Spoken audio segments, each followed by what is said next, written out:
Thomas fell forward onto the splintered plank of the mess table, his hand slamming against an empty wooden bowl. The other men around him pushed away, some coughing, some reaching, one guard hauling Thomas upright by the shoulder. The sound was small. A brittle scrape of wood, a wet thud, the bowl striking a floor tile. Betrayal drove the movement in Thomas's face, not a private sorrow but the hot, accusing anger of a man who had been promised food and handed a printed ordinance instead. The mess sergeant shouted, "Thomas up!" The voice carried the same bluntness that had delivered portions this week. Thomas blinked and searched the bowl with his fingers as if a loaf might have been hidden there. He coughed and the guard slapped at his back. Outside the long barracks window, someone kicked at a stale peat ember, and the light narrowed through iron bars. Within 5 sentences the scene had made the central conflict concrete. Rations had been cut as punishment, and men were failing with bone and breath. The narration that follows stays with observers who record rather than plead. The archival narrator stands in the doorway, ledger tucked under one arm, spectacles low on his nose. He notes names, dates, and stamped clauses the way other men count rations. His curiosity is clinical and his argument is built from paper. He watches Thomas's hands and writes. That methodical attention is what will expose the law, and that same attention hides a coldness that the prisoners will read as indifference. A duty guard pushed through the line of benches with a tray, 1 bowl each. He announced and did not look at Thomas, Order of Magistrate Elias K. Signed yesterday. The guard's voice was short. The ledger clerk in the next aisle leaned forward and mouthed the title aloud, practicing the words. The name landed on the men like a verdict. Thomas pressed his knuckles into his ribs, testing where hunger met bone. Outside the mess, in the magistrate's office, Elias K. sat with his back to a high table and a lead seal on an iron disc beside a stack of ordinances. He dipped a quill in ink and placed a blunt thumb on the seal. The motion was bureaucratic and careful. He did not look like a man who enjoyed inflicting pain. He looked like a man who weighed expenditures. Elias reduced rations for the convicted laborers by 20% until further notice. His clerk searched for the correct line in the roster and stamped each copy with a steady hand. The archival narrator later writes, in a marginal notation, the exact wording and date of that order. He will use the notation not to moralize aloud, but to produce a chain of entries that tie ration reductions to named cases. For now he watches Elias's hand and the seal, and he hears the ledger clerk whisper, "For the maintenance of works, Sir." Elias replies, "Maintenance has costs." The exchange reveals motive with small, precise syllables. Preserve the colonies' projects and conserve funds by redirecting food. A ledger passage counts as evidence in this narrative. A stamped ordinance is testimony. In the dim archive room, the narrator lays the supply ledgers beside the ordinance copies. Each page is a record of calories by day. He reads entries aloud in a tone measured to remove pity. January 22nd, rations reduced by 2 ounces per man. March 3rd, additional reduction linked to unpaid colony tax. The ledger clerk turns the pages and points at marginal notes that show deliberate line items. The movement of fingers across paper replaces sermon with proof. In the yard that afternoon, Thomas confronts a duty guard named Rook about the shrinking portions. He walks up with his bowl hugged to his chest. "Rook," he says, holding his gaze. "The bread is smaller. The broth is thin. What are you doing to us?" Rook shrugs, then taps his own belly as if to show fullness. Magistrate Elias ordered it. Thomas. Order keeps the stores in balance. Thomas presses his jaw and spits, so he takes our bread for his projects. The guard answers, "The law says it's S for public works." Prisoners gather and listen. The exchange pushes resentment into a public shape.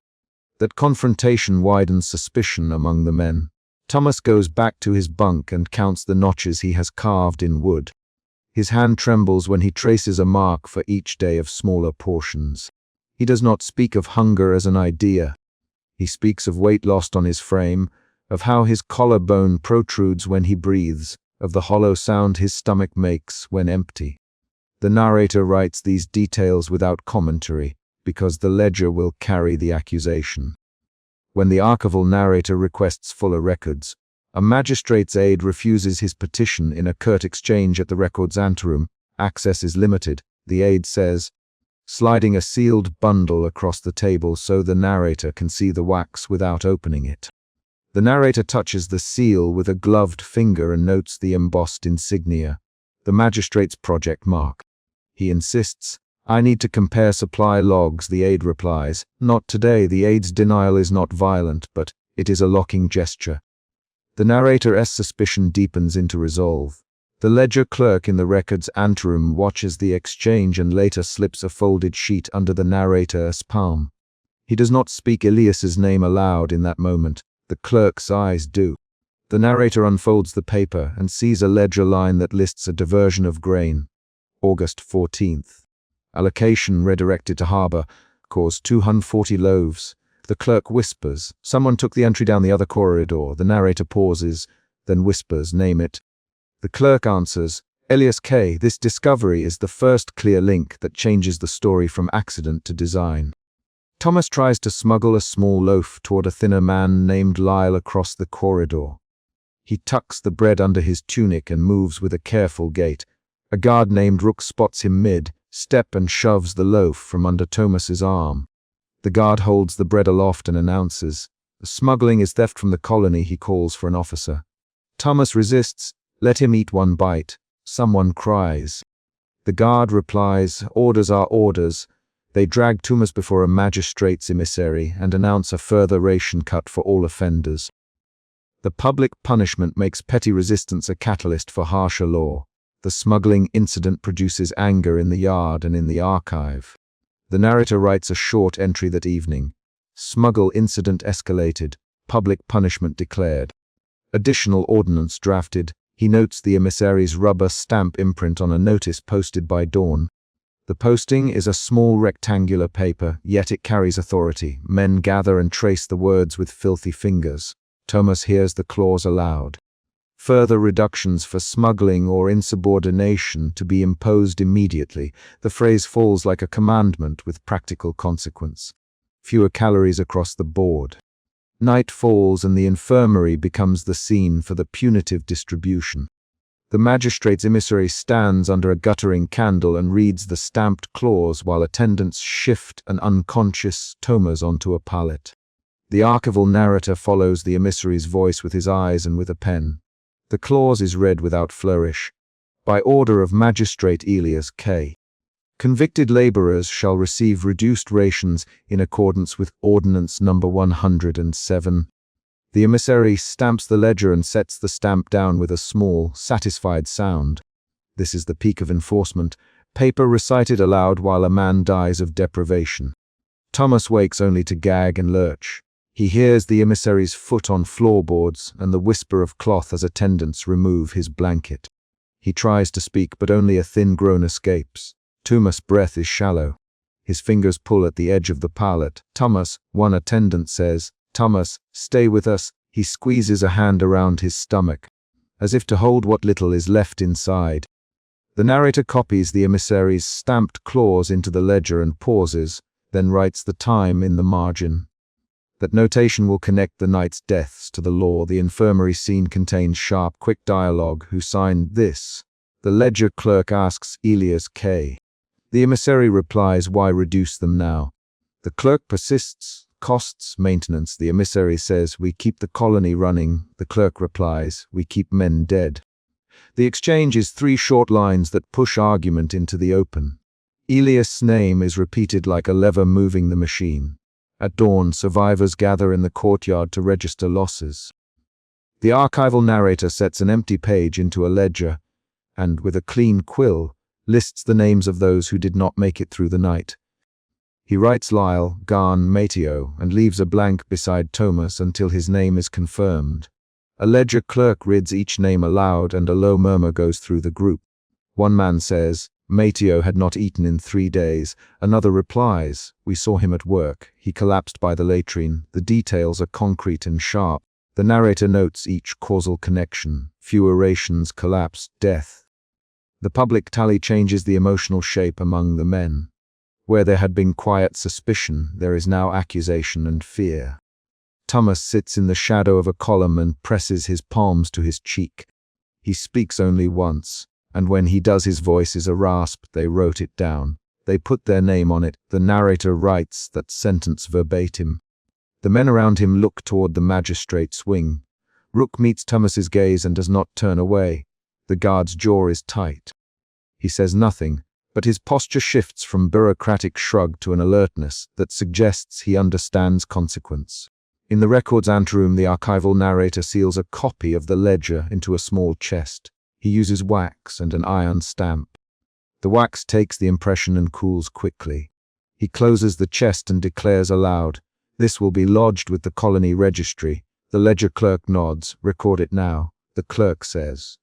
The narrator picks up his brass watch, checks the chain, and slips the chest into a locked cabinet. The action is deliberate. To make the record permanent is to make the accusation permanent. Before he leaves, the narrator pauses and turns a page back. He underlines the line where the grain allotment was redirected to the harbor cause and draws a narrow bracket to Elias K.'s marginal note.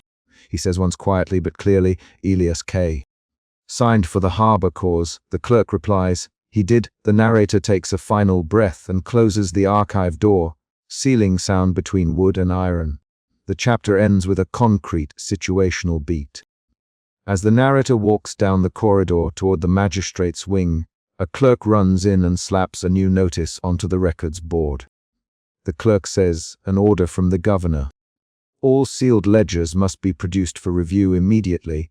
The narrator's hand tightens around his ledger. He turns toward the summons and leaves the chest behind on the bench, unlocked in haste. The final image is the narrator stepping into a second room, while the unsentenced chest sits open on the bench. The wax seal still warm and the names inside exposed to anyone who would read them. Emotion shifts occur through these actions. Suspicion becomes proof when the ledger shows numbers tied to ordinance dates. Distrust shifts into anger as men are publicly punished. Anger flips to fear when names are tallied at dawn. And resolve hardens into a calculated attempt to preserve evidence when the narrator seals the ledger. These shifts are shown by hands, stamps, shouts, the hollowing of Thomas's cheeks, and the clerk's furtive glance when he slips paper under a palm. The chapter resolves its central mini-conflict. The presence of legal documents demonstrates that ration reductions were not accidental. The narrator secures a copy and the yard records a list of the dead. The magistrate remains named and unrepentant for now, but the ledger sits as a record. The immediate crisis, the punitive night that broke Thomas, is closed. Thomas survives the night and is catalogued. Survivors have recorded names. The archival narrator has placed evidence into the registry. The chapter leaves an aftertaste of dread rather than closure. Law has been used to injure, and the instrument used to harm is now paper that can be read aloud. The final paragraph ends on a situational action tied to the chapter. The clerk posts a governor's order demanding sealed ledgers for immediate review, and the archival narrator, ledger under arm, turns toward the magistrate's wing at the governor's summons. The door swings shut behind him. Magistrate Elias K. struck the lead seal across the ordinance and said, "Reduce rations by 40% at once." Betrayal tightened in Thomas' chest when the sound of the stamp reached the corridor, betrayal at being counted and discarded by law.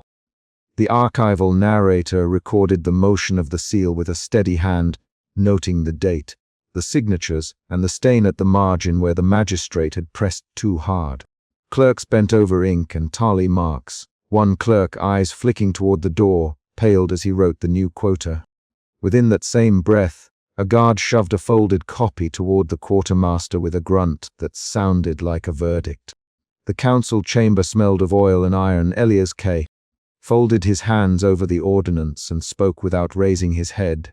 "Order it enforced tomorrow at morning ration." The line held. The ordinance was now instruction, the instruction now machinery. The archival narrator tapped his ledger, measured the stroke of the seal in his notes, and closed the book with a motion that implied completion rather than comfort. Thomas had heard the stamp through the plank walls of the barracks. He rose from the splintered bench and pressed his palm into the same empty bowl that had fallen in the mess the day before. The memory of his hand slamming the wood arrived as a single hard image, the scrape of the bowl, the wet thud, the guards hauling him upright. And it sharpened his decision. Betrayal hardened into intent. Thomas would seek an explanation and, if possible, proof. They moved the ration lines at dawn. Guards slotted between rows of men, eyes low, fingers in leather gloves. Thomas stood with the others, ribs visible through the fabric, jaw set. He watched the quartermaster measure with a wooden ladle and count with a sore face. The portion this morning was smaller, not by accident but by design. Thin broth skimmed at the surface, a single stale crust for 2 men, and a bread slice the size of a coin. Noise broke the line. A man behind Thomas pushed forward and struck his elbow against the serving table. "This is theft," the man spat. Thomas gripped the rim of his bowl until his knuckles whitened. He nothing. His mouth moved around a new shape of anger, not loud, but precise. Anger moved his hands. He let them do the speaking. "Thomas," said another prisoner, leaning close, "you fell yesterday." "You nearly—" "I know." Thomas, I remember the bowl hitting the floor. The quartermaster, who had the magistrate's folded copy tucked beneath his ledger, did not look up. He pushed the bowl away from one man and toward another, with the same mechanical motion a man gives children at table. "Order from the magistrate," he said. "No exceptions." An argument started that had the rhythm of pantry quarrels rather than political protests. Men shouted about sickness, about leaning backs and weak joints. The guard captain tapped the side of his cane, and the room fell into a rough silence before it rose again in fury. Thomas moved toward the head of the line and did the only thing the law had not foreseen. He asked for an audience with the quartermaster alone. At the quartermaster's desk, light came through a narrow high window and laid a strip of cold on the ledger's page. Thomas stepped in, clutching the splintered rim of his bowl. He set the bowl down in a small, deliberate knock that made the quartermaster look up. "Quartermaster Harris." "Thomas, I need more." "I need—" Harris rubbed his thumb over the magistrate's folded copy. "No, Thomas." Thomas put a name to the refusal. If betrayal had been a pulse, now it became a sequence of small, concrete humiliations, ration measured, ledger pages turned, names crossed.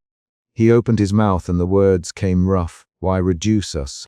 What law says we die slower for their economy?" Harris kept his eyes on the ledger. "It is law," he said. The magistrate signed. The council ordered it. A clerk in the corner cleared his throat and dropped a scrap of paper into the waste. The sound was a small event, but it changed the rhythm in the room. The clerk, Matthias, who had written the Tolly the archival narrator would later copy, though no one used his full name when speaking, hesitated, fingers betraying a tremble. In the late evening, when the quartermaster's office emptied, and the guards took the ledger away to lock it in the chest, Matthias stayed behind. He watched Thomas leave the desk and then stepped to a shelf where dust collected over bound pages. He pulled out a ledger, thumbed through until a page came loose, and tore it from the spine with a sound like thin cloth ripping. This was the moment of discovery. Matthias handed the torn page to Thomas in the dark of a supply corridor. The paper smelled of ink and mildew. On it, ration amounts sat beside a column labeled loss and another column labeled reason, dozens of names clustered under a terse note.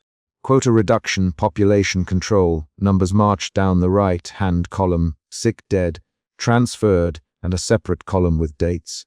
Thomas read the names aloud, whispering them into his cupped hands so the text became breath. The ledger page changed everything because it transformed the ordinance from procedure into plan. Betrayal curdled into accusation. Thomas's face went pale and then red in a sequence of fear and clarity. He held the torn paper against his chest and felt its weight like a second hunger. "This is deliberate." Matthias looked at Thomas, then at the corridor. "They count us," he said. "They mark who will be cut." Thomas did not shout. He moved with a small, exact violence. He spent 3 minutes in the yard gathering a knot of men who still had enough breath to listen.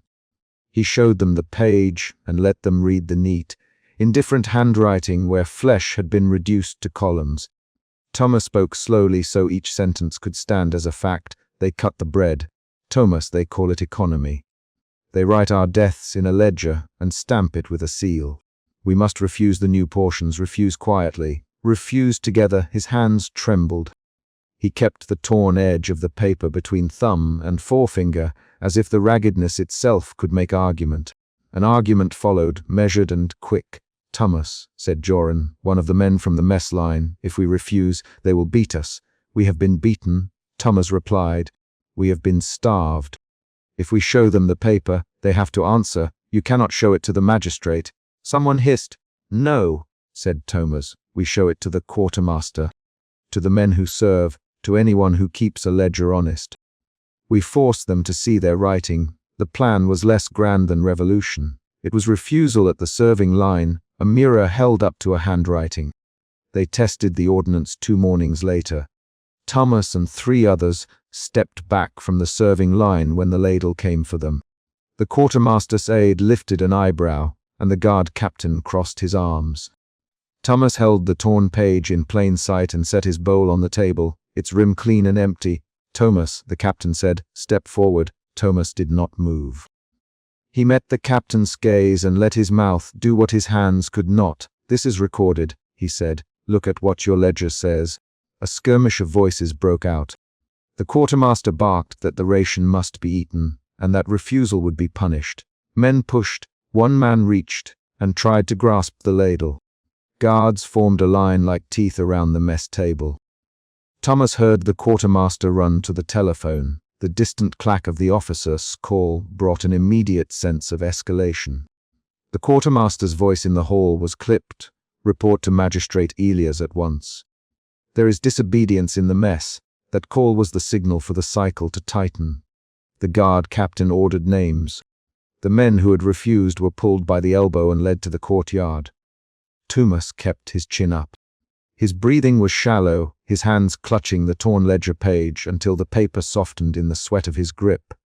Word moved fast across the compound. A messenger brought a note to the quartermaster that the magistrate would read the ordinance aloud at the punishment platform.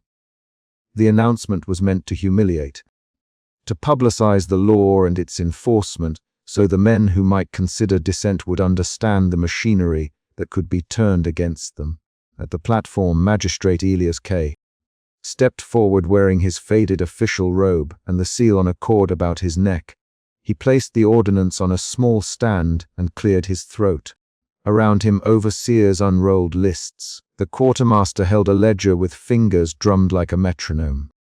The archival narrator positioned himself on the edge of the crowd and began to take notes in his ledger with the same clinical steadiness he used in the council chambers. Magistrate Elias read the ordinance aloud, voice clipped and measured, by order of the council. "Those who refuse to accept ration will be isolated and barred from communal provisions until further notice," he said. "Names will be tallied and passed to the infirmary list." The crowd answered with an intake of breath. Thomas stepped forward when the magistrate finished and called out, "Why isolate them? Why deny bread to the weakest?" Thomas, Elias, looking down at him as one looks at a ledger entry, "This is law. To maintain order, we must avoid contagion and preserve supplies. You call death preserve?" A man shouted from the rear.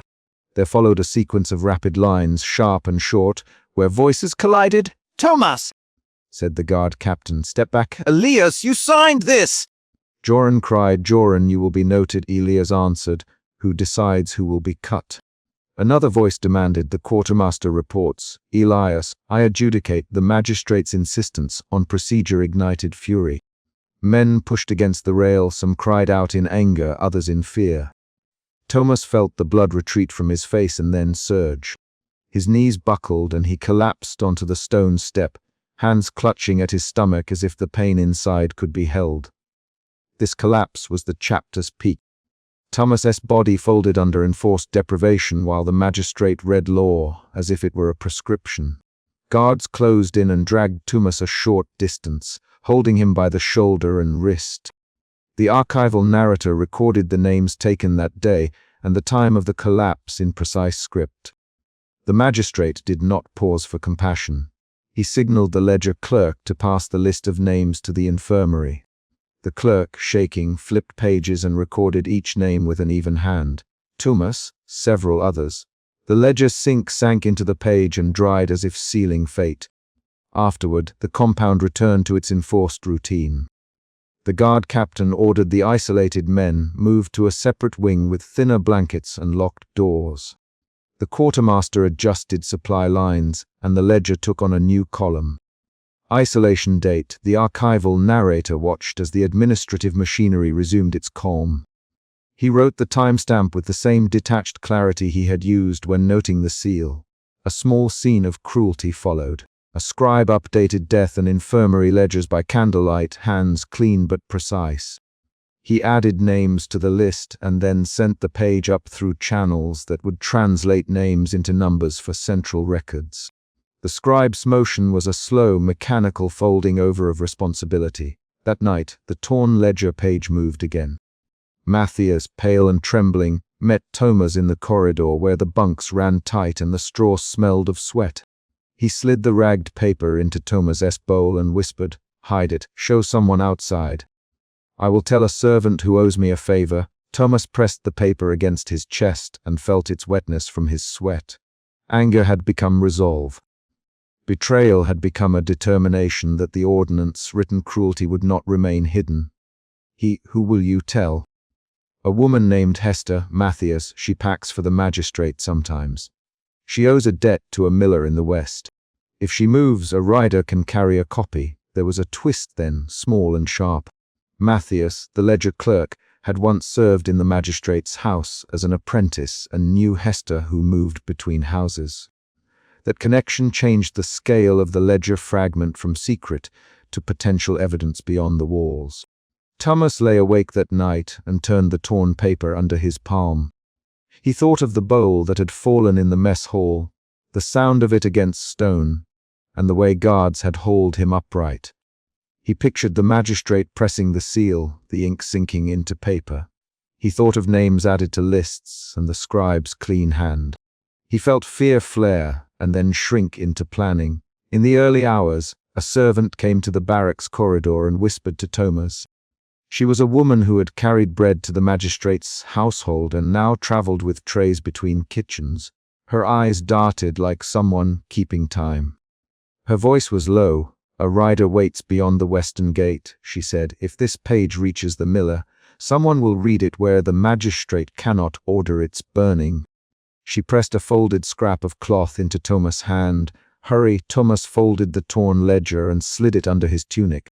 He rose with careful steps, avoiding the plank that groaned in the middle of the barracks. The corridor smelled of stale smoke and iron filings from the nearby smithy.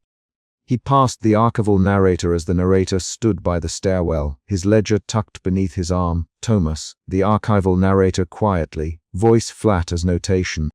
"Be certain this moves only to those who will copy it." Thomas nodded. He did not trust the narrator's quiet, but he respected the ledger's recording as proof. He moved toward the back stairs, where the sympathetic servant had said the way was less watched. A guard blocked the stair at the landing. "Where are you going?" the guard asked. "Water, Thomas." The guard's eyes lingered on the bulge beneath Thomas' tunic. He moved forward with a hand ready. Thomas felt the guard's fingers brush the torn paper as the guard patted his side. Fear tightened his jaw, then slipped away into a cold, hard knot. The guard let him pass. Outside, the air bit at Thomas' cheeks. He slipped through a narrow gate and found the servant at the rendezvous, her cloak pulled tight. She handed the ledger to a man on a cart, who took the piece of paper and held it close to his breast as if holding a child. Back at the barracks, the archival narrator remained at the stairwell and wrote a single line. Thomas carried a ledger fragment through guarded paths to a rider beyond the western gate. The sentence was precise, but did not linger on courage. It recorded motion. In the early morning light, as men were counted and rations measured with the same wooden ladle, the ledger's movement offered a small, fragile promise. The ordinance handwriting might be exposed beyond the magistrate's immediate reach. The county roads were slow, but a rider could carry a copy to the miller, to the town printer, to people who owed no duty to the council. The chapter closed on a concrete beat. A servant arrived at the administrative wing with news that a rider had left with a folded paper and a name. Hester. The archival narrator made a final note and snapped his ledger shut. Thomas sat on the bench, his stomach hollow and aching, the torn page safe under his shirt. He breathed in cold air and then rose as a knock sounded on the magistrate's outer door, a knock meant for papers, for petitions, for the consequences of law. The knock was the closing action. An official hand at the door that might bring inquiry or a messenger returning with a threat. The chapter left its small resolution in place. The ledger moved outward and ended with that knock, the sound concrete and immediate, connected to all the day's small violences and to the promise that the written ordinance might finally meet a witness beyond the compound. Thomas vomited on the stone slab and a guard shoved his shoulder hard enough to spit old bread from his mouth. No extra. Drr. Leto snapping his fingers toward the door, and the words landed like a stamp. Betrayal tightened in Thomas' chest with each cursory glance by the surgeon. He pressed his palms to his ribs because the H there felt like being counted and dismissed. A guard hooked Thomas under the arm and began to drag him back toward the ward as the surgeon folded the linen and wrote nothing more. The problem was clear in that small room. The law would not allow a spoon beyond the ordinance. They had seen the bowl before. Thomas had slapped an empty wooden bowl on a mess table in the first week, and the sound had ricocheted through the barracks.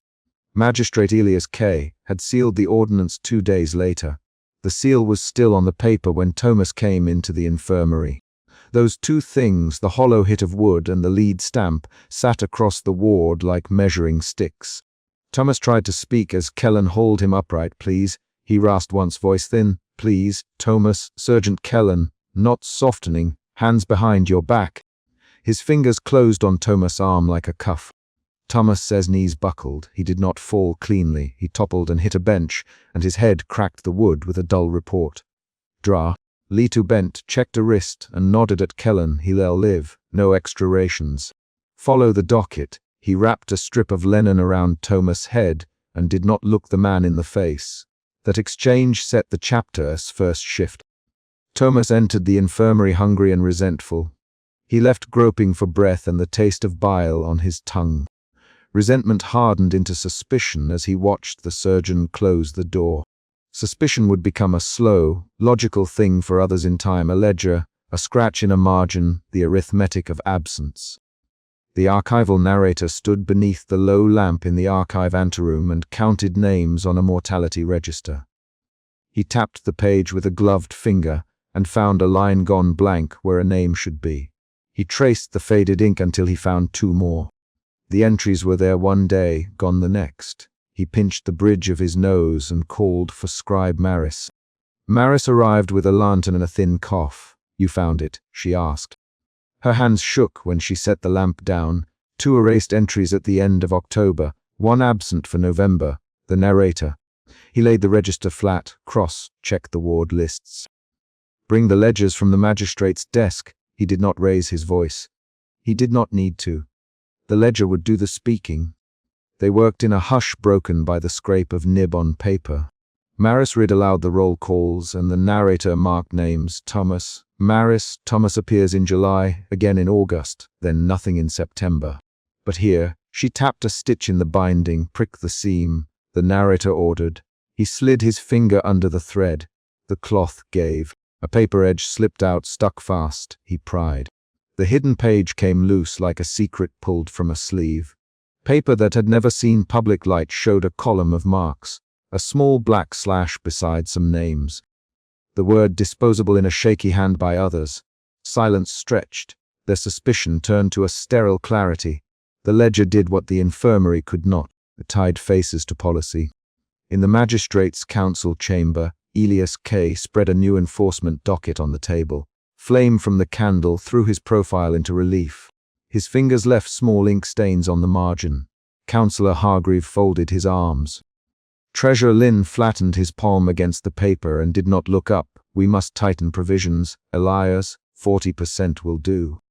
Classifications will allow us to assign rations according to usefulness. His tone was a clipped whisper of arithmetic. as if he discussed harvest figures. 40% is severe, Hargreave. 40% cuts life as much as food. He leaned forward. Who decides usefulness? You do, Elias replied. We do, the council.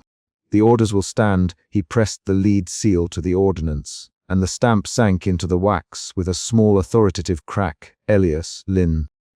If guards reclassify prisoners without oversight, mistakes will happen. Arbitrariness breeds unrest. He folded the docket again. We must record reasons. Elias closed his hand over the papers. Reasons will be recorded where necessary.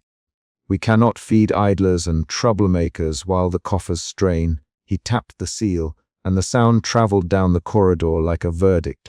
A second emotional shift surfaced there. Arithmetic hardened into policy, and policy hardened into indifference.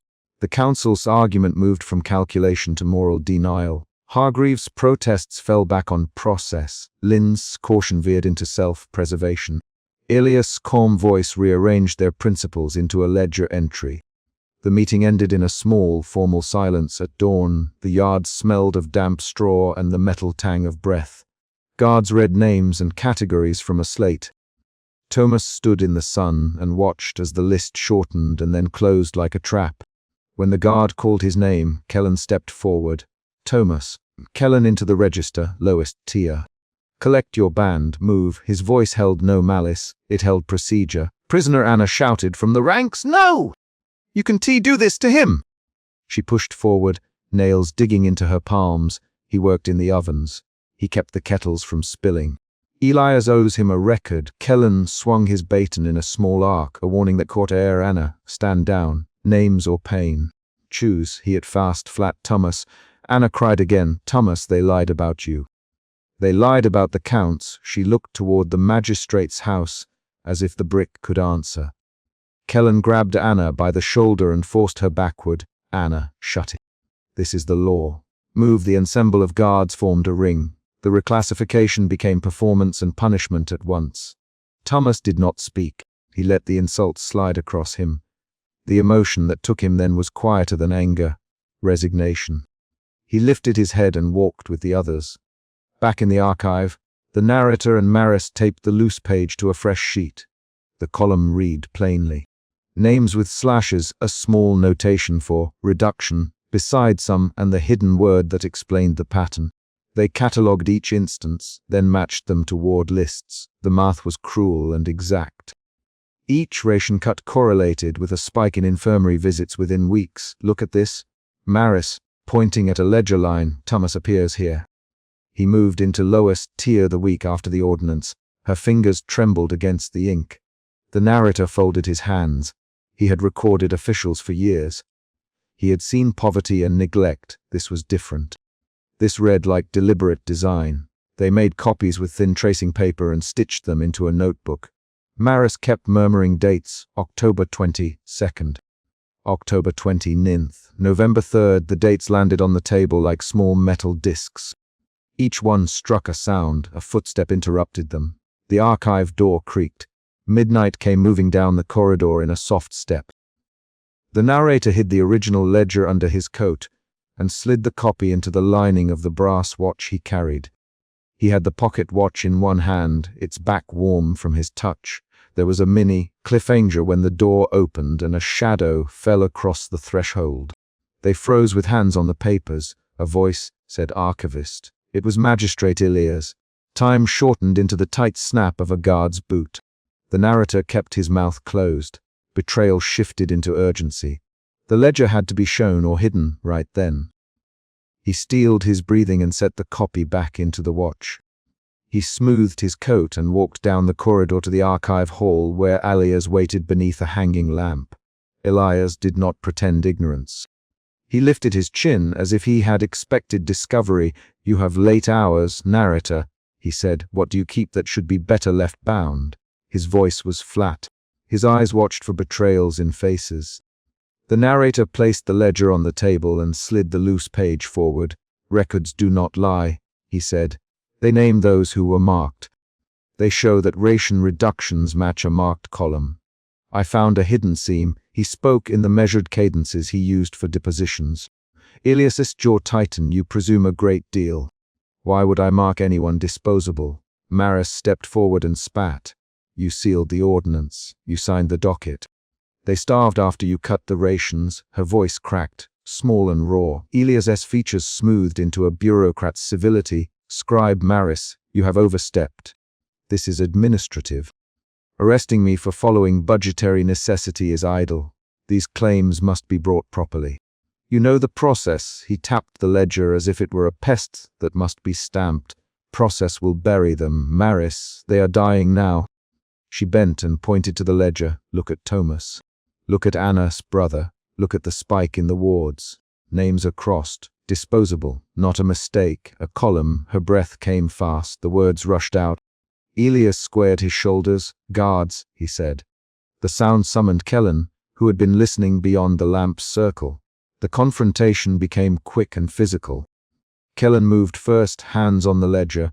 He tried to wrench it from the narrator's grip. Papers scuffled. The lamplight flared on brass. Thomas, who had been dragged in the corridor, was shoved forward by a guard and landed in the archway, cuffing. He had been brought as witness and as target. Thomas, Elias hissed, you are the lowest tier, we take the book. We remove disruptive elements. His voice had the fatal certainty of an administration closing a file. Thomas blinked dirt into his eyes. You the law would protect us, he said. Voice thin, you the counsel would be fair. You the ledger keeps order. His words came jagged, each clause a stone. Thomas, Kellen, voice low, quiet. He pulled Thomas by the wrist and began to lead him toward the small cell by the archive. Anna shoved in between. You will not take him again.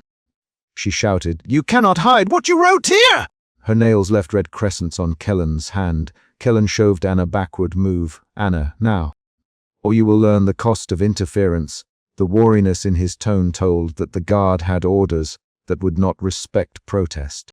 3 rapid exchanges flashed between Elias, Maris, and the narrator while the guards closed ranks. The ledger was wrested from the table. A page tore. A line of ink smeared. The narrator's hand closed on the torn edge, and he felt hot breath of metal authority on his face. Seize the manuscript, Elias ordered. Detain Thomas and the scribe. Process them at first light. He lifted the lead seal like a verdict. Do it quietly. Do not alarm the wards. He slid the ledger into the case. The motion was clinical. A scuffle broke into shouting.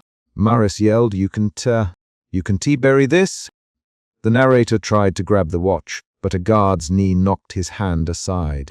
The brass clicked open against the wood floor and the copy within shifted, nearly sliding free. There was a single sudden, sharp change in momentum. A guard struck Thomas across the face. The hand left a red print. Thomas fell to his knees. Blood mixed with the spit on his lip. The sound of blunt authority settling into position made the ward hum like a machine. Guards dragged Thomas out. Anna screamed his name as they hauled him through the archway. Maris was cuffed. The narrator was pushed against the stack. The archive went still, the way a room goes still after someone pulls a curtain across a window. By pre-dawn the infirmary reported a death. They filed it under a cause, exhaustion. The body was counted, wrapped, and moved to a burial pit at the edge of the compound. The magistrate's officers arranged a small, private interment. Prisoners whispered as the cart passed. Anna pressed her hands to her mouth and stared at the dust. The narrator sat at his desk after midnight. His wrist still stung where the guards had gripped him. He worked with a small lamp and a needle. He stitched the ledger copy into the lining of his brass watch, where the torn edges could not be seen. His hands trembled, not with fear now, but because the work required steadiness he did not fully possess. He sealed a second thin sheet inside a cavity cut into the back of the watch and wrote a line in cipher along the rim. The sentence read plainly to those who knew the key. Names, dates, and the number of reductions. He placed the watch back in his coat and fastened the clasp. 2 emotion shifts had run through him in the space of the confrontation. Clarity to righteous indignation, then to a cold, deliberate resolve. He had begun the night suspicious. He left with a purpose that produced action rather than rumination. At dawn, Anna gathered the small circle of inmates near the wall. She counted breath and names with a voice that broke and then reformed. We remember Thomas, she said. We know who marked him. We know the dates. We keep his bowl's place empty for him at the table. We will not call it forgiveness. We will call it record." Her hands made the gesture of setting a bowl down. That was a choice, not a speech. Prisoners nodded. Their responses were physical. A finger pressed to a lip, a shoulder offered to another. They could not change the council, but they could name the man who had died to make the magistrate's arithmetic visible. Maris, when released late that day after a quiet hearing, slipped the narrator a thin scrap of paper. It contained 2 new entries: a list of names that had been crossed, and the notation of an officer's ledger kept by a lower-level clerk who had refused to destroy his copies. She had risked her release to bring the list. "They will take the book again if they find it," she whispered. "They will burn names if they can. Keep your watch close." Her voice was a dry rasp. She touched the watch at his collar. The narrator wrapped the watch in a scrap of linen and placed it inside his coat. He went to the burial pit at pre-dawn. He watched the magistrate's men lower the body on a swift rope. There was no ceremony, only a measured, clerical efficiency. He waited until the cart had turned and the guards had gone before he stepped closer and counted the stones tossed to seal the grave. He had the ledger, he had the ciphered watch, and he had a decision. Release the copy now and risk immediate reprisal, or bury it and wait for a time when witnesses could not be easily erased. He thought of Thomas Hollowbowl and the magistrate's sealed stamp. He chose the middle path that only archivists can choose. Conceal until a record could no longer be burned. That evening he returned to the study. He took the brass watch to his bench and inscribed a second line in a tiny hand, a sentence that would instruct a future reader how to open the cipher. He slipped the copy of the column into a hidden cavity in the archivist's chest and slid a lock over the latch. Then he placed the watch in the chest on top of the ledger and closed it. He did not lock the archive from himself. He pinned the chest behind the false panel he had carved 15 years before. Before he left, he spoke to the watch as if it were a person who could remember. He set his mouth into the words that would become an oath for him, and the few who would one day map the names to faces. "I will not let them disappear into numbers," he said aloud, low enough that only the wood could hear. "I will keep this until the ledger cannot be burned. I will keep this until the names are counted in public." His hand touched the warm brass and left a print. He closed the chest and stood very still. The concrete action closed the chapter. A ledger hidden, a watch sealed, a promise made by a man who measured evil with ink and returned it to a pocket where it might wait. Outside, the compound carried on its small legal rhythms. Guards walked their rounds. The magistrate's seal lay safe in his desk. Prisoners ate the portions they were given and counted the days. The final scene of the night was not a speech. It was a single movement. The narrator slid the watch into his pocket, adjusted his gloves, and left the archive door slightly ajar so that if any hand reached in the dark it would find nothing. He walked away with the ledger's copy held to his chest like a pulse. At the edge of the compound, Anna balanced a splintered wooden bowl on the parapet and placed a scrap of stale bread in it. She did not say a prayer. She did not call for vengeance. She simply set the bowl down and tapped it twice with her knuckles. That small action turned the bowl from absence into memory. Thomas' name was still warm on the register in the narrator's mind. The magistrate had closed his book, but the book's edges were raw and visible to those who knew where to look. The final act of the chapter tied together the evidence and the human refusal to let it vanish. The brass watch ticked under the narrator's coat like a restrained heartbeat. He walked into morning with the weight of the ledger's copy and a thin, patient plan. He would wait until the ledger could not be burned. He would watch for a time when names could be read aloud without fear of immediate erasure. He kept the watch close, the cipher written, and an oath folded into the watch's hinge. That was the last concrete move of the night. He closed the chest, pocketed the watch, and stepped into the daylight to count the living and the dead once more.